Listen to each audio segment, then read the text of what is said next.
What up? So, today's video, I'll be talking about how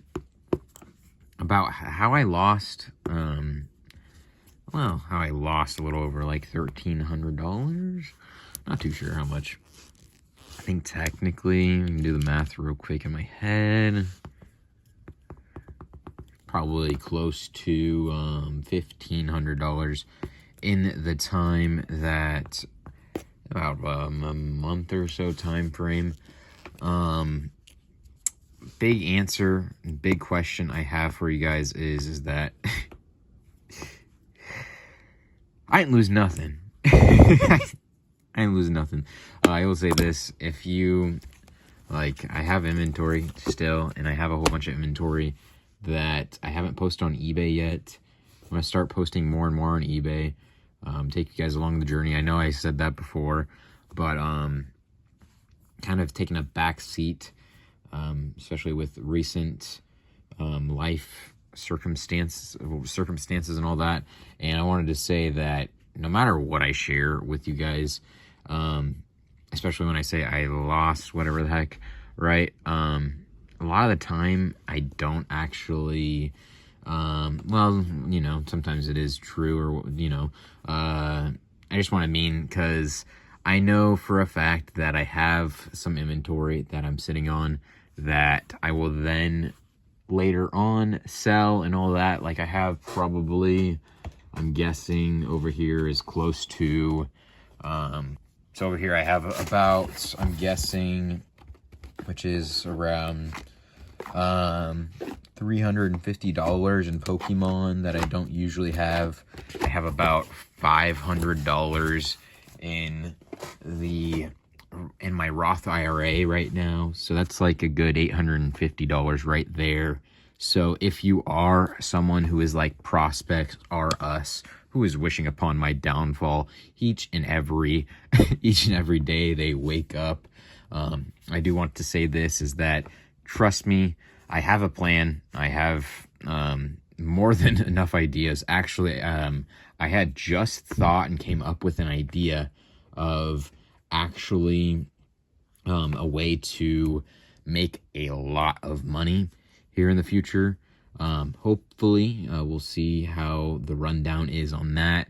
It would just be more or less a method, just needing a method to source inventory properly and how I want to do it, and depending on how I do decide to do it. But yeah, so that would be fun, I think, personally. So kind of adding another income source there. Shout out to prospects. Yeah, so actually I kind of had an idea on sourcing inventory for a like a little team bag. I want to say team bag. I don't know. It's like it's gonna be a team bag full, graded card sleeve full, in particular, of cards. Like, let's say, actually I could probably grab some out here. Technically I was hoping and not wanting to fully do like random base bet cards, but it might be a lot easier if I do. I mean, like Adrian Peterson, obviously a non-licensed card, probably wouldn't cut it for me in what I want to do, but these random cards like Marvin Mims, Devon Witherspoon, Michael Wilson, random numbered cards too, like certain things where obviously they are, something of the sort, like maybe like Green, Prism, Mosaic, True there, Von Miller, certain things, certain cards, like this is like Devon Chain rookie draft picks, like image variation or rookie variations there of TDP, Tyrion Davis Price there, Tua Green Prism insert. Technically this is an insert, but unlicensed. But I was thinking certain cards of the sort, like doing like a 20 card package there and putting them into like a graded card sleeve. I've seen somebody do it before, so it's not like an idea I came up with myself. But one of the ways that I'm thinking is like to include a hit in each each one, or every 2 or every 3. And then having like a numbered card that I, might have issue with selling elsewise or otherwise, elsewhere. Make sure those words elsewise, yep, look it up in the dictionary, create the word there, bookmark it, and know that Ruffa made it. But yeah, so certain cards that I might not be able to or might not want to sell on Whatnot, we'll see. Like that would be, like the Marvin Mims was a pretty good idea there. Random inserts, random vet parallels, that just don't really sell so wildly, like technically Pacheco. Like maybe some superstars like Josh Allen potentially. We'll see. Like that's technically an insert, but doing that and selling them for $10. I mean, you do that, you sell out of say 1,000 packs. That's $8,000. Technically, you need 20,000 cards to do that, though. But that's kind of where, maybe not limiting yourself to only teams and only inserts, rookies, and parallels, and then no vet base kind of helps out if you don't do that. But technically, I can then source a lot more types of cards, and I've already kind of, started buying a little bit in preparation to do something of the sorts. And I have a lot of cards myself. It's just more or less, I know something in the future I'm gonna have to do is move, and to get that, to get the inventory there that I then would, I'm buying for now to then, it's a little worrisome. It's a little, there's, a lot to move if I were to not part ways with a lot of my inventory. I say that, and then I know I have a whole bunch of Davante Adams. I know I have a whole bunch of eBay, a whole bunch of other things. Now, yeah, you guys are here. So, I do want to say how that ended up happening for my business endeavors. It's kind of not really in part my business. I mean, you can add to that number, you can add about $440 there. Had a fun night. I don't really do that much, so for me to do something like that and of the sorts is something that, I don't think it's, especially, I know I'm not going to probably do that again, or at least I'm not going to do that again or very much. I know I haven't ever really much at all. But yeah, so just, spent $440 not on business expenses or business-wise to stay in a hotel for the 3-day Sacramento card show. I'll probably make a whole video just on the 3-day Sacramento card show I went to last. It was horrendous. It was probably the worst card show I have ever been to. I haven't been to a plethora of card shows, but I have surely now been to a fair share, a good little portion. Personally, for me, it was the absolute worst card show that could have been, something, or could have been that I used my money on. At least, in the idea of I spent a lot of money on my hotel room. I spent a good, I think it was, I want to say around $700 on a hotel room. It was a really nice hotel, don't get me wrong. The venue there, when they had it the first time, this is my some Pokémon stuff I've been sitting on. This card's like a $16 card or so. Some cards are better than others for sure. Pokemon is a different beast for sure. But yeah, so spent a good portion there on the hotel, $700 about, and there was very, very, very little cards, like value bins, sellers. I mean, technically, I missed out on my favorite dealer the first day. I bought a lot of his stuff. Technically, a good portion of his stuff ends up just being pretty much valued at comp or at sticker, like comp wise a sticker, and then a good portion I end up not being able to get the full sticker on.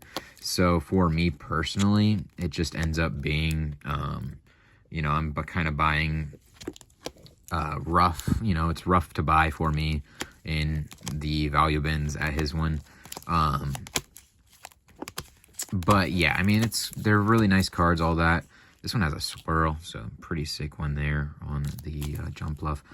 But yes, so a big thing for me was there wasn't a lot of inventory there. Literally, I had, I did deals with maybe, I could count them on two hands. Less than 10 people I did deals with for sports card inventory. I actually even started buying Pokemon cards. That was how bad the show was for me personally. That's kind of why I'm showing this, because I remembered that's where I bought some of the Pokemon cards. That's like a $60, $70 card right now on the Venusaur. All these are like, or these ones are all 151. So 151's going wildly. Getting more and more and more into Pokemon. A big thing for me is to do that. I really love Pokemon. It's, you know, something to alleviate the stress. And Pokemon has been apparently going wild with it. So I'm kind of glad I jumped in a little earlier than when it's going wild. Like, I know I've seen a lot of people asking the rundown on Pokemon, so there's a lot more room for Pokemon to go up. If anyone wants to make any jokes about it, go ahead. I don't care. Pokemon is here. It's going to stay. It's going to stay tomorrow. It's going to stay the next day. It's going to stay the day after that. And people pay really strong on Pokemon cards, to be honest. For me, also, adding this would be really nice. I mean, it's something, you know, it's more or less more hobby business, you know, like a lot of the cards that I do pick up more are cards I enjoy, where I don't mind if I keep this card instead of get, you know, $1 or $2 for it. You know, there's a lot of stuff like these ones are all 151, like nice hits from 151. You can tell, like, I'm trying to stack up a little bit of 151, but at the same time not going too wild. I kind of, you know, I pretty much paid market price for Pokemon to acquire them and get my hands on them and, you know, get Pokemon. Am I going to make a wild killing on Pokemon singles? No. Am I going to have some cool cards that I enjoy looking at and, you know, looking at and taking the time to potentially down the road sell? Yeah, I am. I choose out, literally go through the cards, whatever sticks out to me at the price points. And I don't know, I kind of have an eye. I know that Jump Bluff, my brother would use it against me in his deck, and he would absolutely wreck my day whenever I would play against him.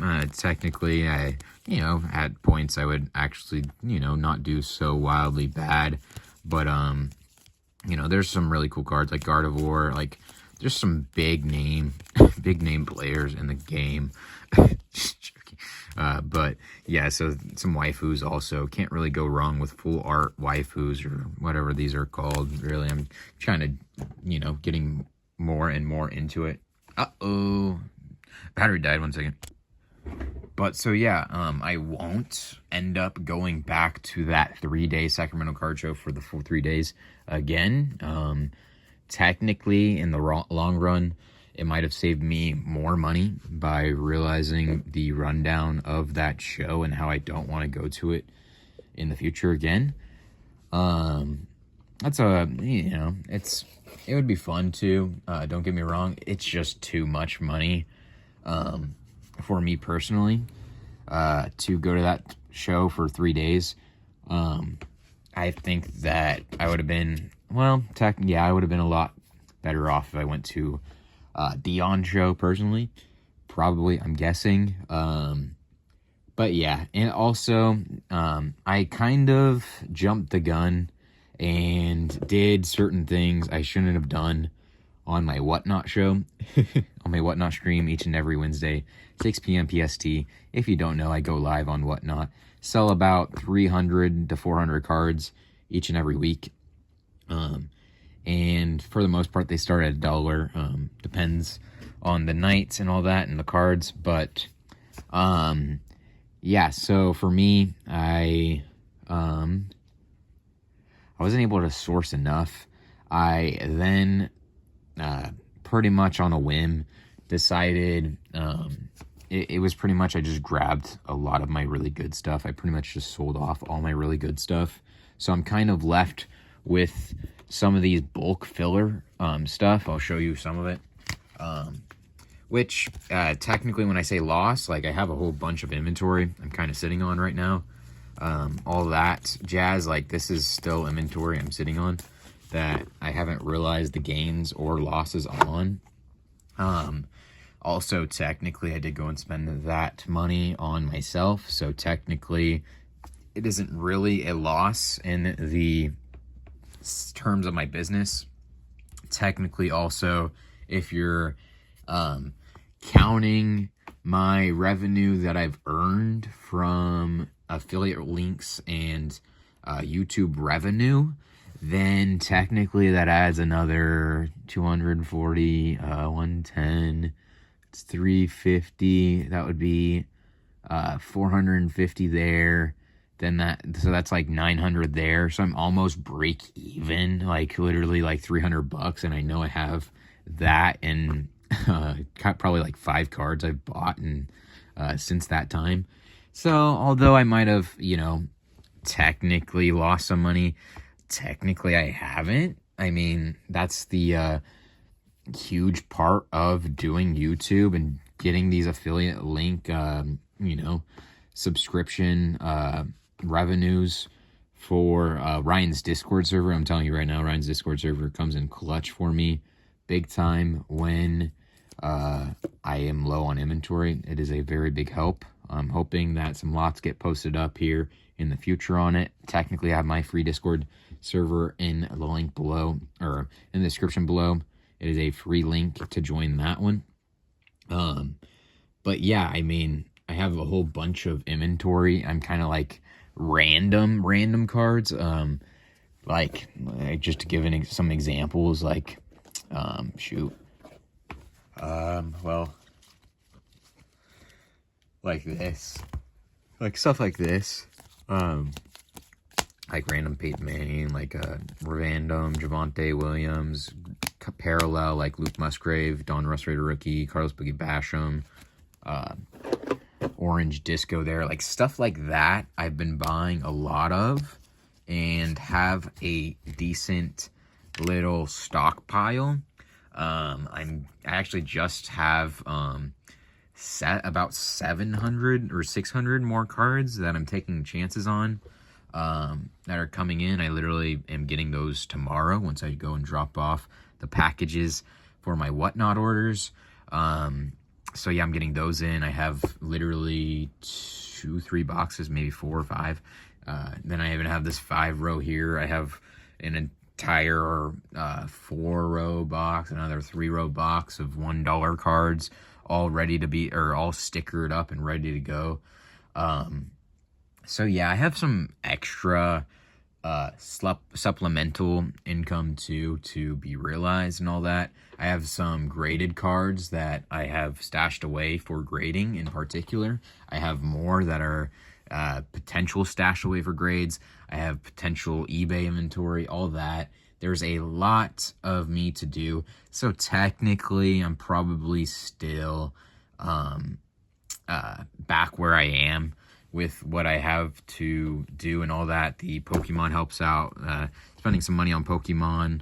And then, yeah, when you realize also I'm not counting the Roth IRA disbursement, like the Roth IRA money there. So technically with the Pokemon, the Roth IRA, and then the extra income, so the affiliate and the YouTube revenue, I'm already back. And so as I've lost money, I haven't lost money, if that makes sense, in terms of like I'm already back, like, you know what I mean, if you count those additional revenue sources that I have and bringing in, I'm already back to what it is. Technically, in some cases, I've done things and bought certain things and planned and prepped and, you know, certain aspects to where I used to be when I used to make content every, you know, when I was before the break, and then also with the way I do streams. The way I used to do streams was like, you know, I had a certain flow of, you know, things. Like I would have these two-row boxes were full of inventory I know should sell at $1 to someone eventually. Now I pretty much fill up, what I do is I fill up one 2-row box, and I know this one is the one that should sell no matter what throughout the night. And then this is like overflow, and then also just randomness that I've had in here for a long time now. So if I can, you know, making this the box, and then like, you know, and then filling up this one with 1 row of really nice stuff I know should sell, and then the other row, you know, with, you know, some similar type, maybe lower, you know, stuff I'm not expecting to, you know, make a wild thing on, but helps me out margin wise and all that, would be another game plan, be the game plan to do again. Emptying this out and getting some fresh stuff in here would be a good idea. I'm hoping that there is a card shop that I'm hopefully going to go to this weekend. This will be released after, I'm guessing. Let me think. Yeah, after I've either went or I didn't go, and I'm hoping that will be the town I move to, and because their card shop hopefully will be good for my endeavors in one way, 2 ways, 3 ways, or another. But yeah, so we'll see what's up. We're kind of, you know, jagging and bobbing and weaving and going with the punches, and, you know, like, you know, Alabama Roll Tide, you know, Texas Longhorns, hook 'em, you know, certain things we're we're going along with the flow, the ebbs and weave, and what do they call that thing? The ebbs and weaves, the ebbs and knee. I don't know. All right, sorry. I was gonna say somebody's name we're not gonna mention in this video again. But yeah, I mean, honestly, I'll tell you guys this right now. Like, I just missed recording videos. I missed just being able to just talk about whatever for 20, 30 minutes at a time. Typically the length of videos I like to do. Like, I mean, I gotta show some Pokemon cards.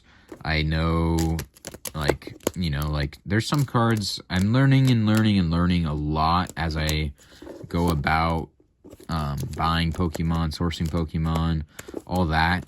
Like, I mean, shoot. I mean, I even have some more that I didn't show you guys, too, that I paid $10 on. So add $10 more that technically, you know, hopefully value-wise is there in Pokemon. But yeah, so, what was I even on track to say? Let me see. Okay, so yeah, I didn't even have to look at it, I just remembered. So I love making the videos. It's something that, I don't know, for me, it's I'm able to just hit record. I put my phone on a stand. I show some cards. I don't know. It makes me happier knowing that, like, I mean, shoot, I can go, live on Wednesday, 6 p.m. PST, make, a supplemental source of revenue for me in the comfort of my own home. My dog, I mean, like, not to, like, not to go off topic, but one of the big reasons why I, haven't just jumped into a job and, technically I'm going to get a job here really soon. I might even just apply for one in the next week or so and get it.